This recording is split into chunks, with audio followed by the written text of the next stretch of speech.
And we turn now to the other side of the aisle to Representative Steve Scalise of Louisiana. He is the second highest ranking Republican in the House, and he joins us from New Orleans.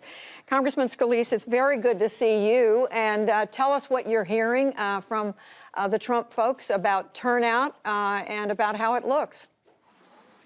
Well, Judy, first, it's good to be with you, and happy Election Day. I know you're seeing an incredible number of people voting. So for folks that still can get out and vote, encourage everybody to do that. I'm very excited about where we are. The momentum is clearly on our side. I spoke to President Trump this morning. He's incredibly upbeat, and he had just come off of a 6-state swing yesterday where he was in a lot of swing states and getting a lot of incredible feedback. I mean, tens of thousands of people showing up. And the energy is there. I went and traveled to a lot of states, almost 20 states in the last few weeks. Most swing states, a lot of districts where we're trying to flip seats in the House from Democrat to Republican to win the House back. But many of those are in swing states, and you really sense a different kind of energy than what you see in the polls. And very similar, by the way, Judy, to what I saw 4 years ago when a lot of people were predicting, no way Trump would win Minnesota or Michigan or Pennsylvania or Florida, and then he won all those states. You see a lot of that again today. So much of the president's focus, as you know, Congressman Scalise, is on his base vote, the people who were with him in 2016 and most of whom have stayed loyal to him. Should he have tried to widen his appeal? Well, I think he did widen his appeal when you look at how he's doing right now. For example, amongst African Americans, he's in double digits. He got about 8% 4 years ago. He's in double digits, could get 12, 15%, which would be phenomenal. Might be a record for Republican in modern times. Amongst Hispanics, he's done phenomenally better over these last 4 years. And that's because his policies have worked for everybody. When we cut taxes, it wasn't for any particular income level. It was for every income level, and everybody was benefiting. But especially, Judy, you can look at the numbers. The lowest income levels were doing the best. Where we were losing our middle class under the Biden and Obama years, we were losing manufacturing to countries like China. President Trump was bringing those jobs back. You look at Pennsylvania. Not only are we bringing steel back, but you're seeing fracking. The energy industry has been phenomenal. Joe Biden is on video in some places saying he will ban fracking. In some places he goes to, he said he would keep it. People see that and they know. Ultimately, the far left of base of the Democrat Party will drive the decisions. They don't want to see those jobs go away. And so they like the fact that he's brought our middle class back. He's rebuilt this economy. We're going to get through COVID. We're on the verge literally of 4 different major internationally respected companies having a vaccine. And that's because of President Trump's leadership. Well, you are speaking about the economy, and you did bring up COVID there at the end. But we know in large part the president has talked about COVID being behind us. He talks about having turned the corner, that it's being overstated by the media and by, quote, experts. I looked at the voter survey that the AP had done today of people who turned out. More than half of them say they think COVID is the biggest issue, or many of them say it's the biggest issue. Should the president have paid more attention to COVID? Frankly, made it a bigger focus of his effort as president?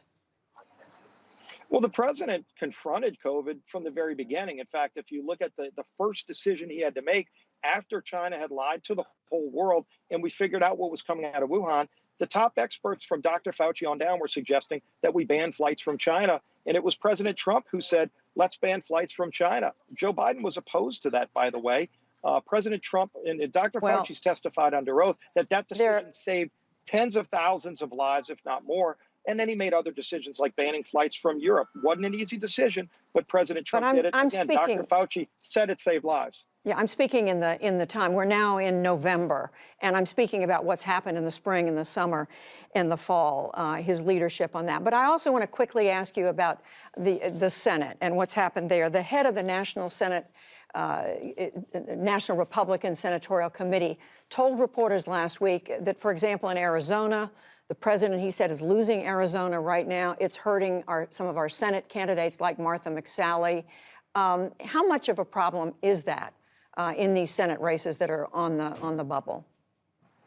Well, if you look for Arizona, for example, the president was just there. That race is tightening, both for the presidency and for the Senate. There are a lot of these states like North Carolina, Arizona, Iowa, where you have a Senate seat on the ballot and you've got the president in a tight race. Georgia, there's 2 Senate seats on the ballot actually there in the state of Georgia. And the Republicans are over 50% when you combine all the candidates in those races. But look, those are close races. Iowa's a close race, but Joni Ernst has been turning the tables. She might have been behind by 1 or 2 a few weeks ago. Today, she's probably ahead by 1 or 2. And so, again, the momentum really matters in any political election. You want to have momentum going into Election Day. President Trump clearly has that momentum. And that's helping, by the way, those Senate candidates and those House candidates in the swing districts. Do you think Republicans are going to take control of the House? We just heard the Speaker say she's confident the Democrats are going to gain seats. Well, first of all, it's always started with how President Trump does. You know, there were about 8 million Trump voters from 2016 who didn't show up in 2018 because President Trump wasn't on the ballot. That's one of the reasons we lost the House. So if those 8 million people show up, they're going to vote for President Trump. It's a question of what they'll show up. I think they are, by the way, going to show up because you can see the energy in those states, and that helps us win those seats back. So there's about 30 seats that President Trump won in 2016 that are right now held by Democrat.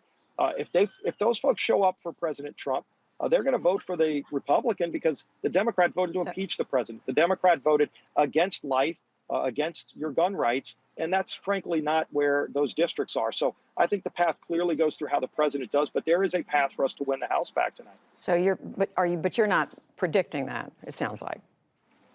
Well, first of all, again, it starts with the top, and I do think President Trump's going to win. And if President Trump wins big, look at a state like Minnesota, for example. If President Trump wins Minnesota, that'd be the first time a Republican won that state since 1972. But there are 2 House seats that we can also flip. And we flip those if President Trump does well. If President Trump doesn't win Minnesota, we don't flip those seats. So that's the path. Again, the path is very clear. But the president doing well like he's doing right now is the way to get there. That starts in a lot of those swing states. And at this point, how do you feel about the Senate and Republicans holding control? I think the Senate stays Republican. And again, you look at those swing states you start with North Carolina. Tillis is closing strong. I think in Maine, Susan Collins is closing strong. Joni Ernst is running really hard. Cory Gardner in a tough state is doing as good as any Republican could do. He could actually win again. And Martha McSally, I think, is closing as well. And that's where you look at a lot of those other House seats. There is a path for us to win those seats back. And again, it goes through the energy that you see on the ground. I was in Scranton, Pennsylvania. Jim Bognett could win Scranton, Pennsylvania, that congressional seat where Joe Biden won. If Donald Trump wins Scranton, you know it's going to be a good night for us. Well, we are all watching just as closely as you are. Representative Steve Scalise, the Minority Whip in the House, thank you very much. Thanks, Judy.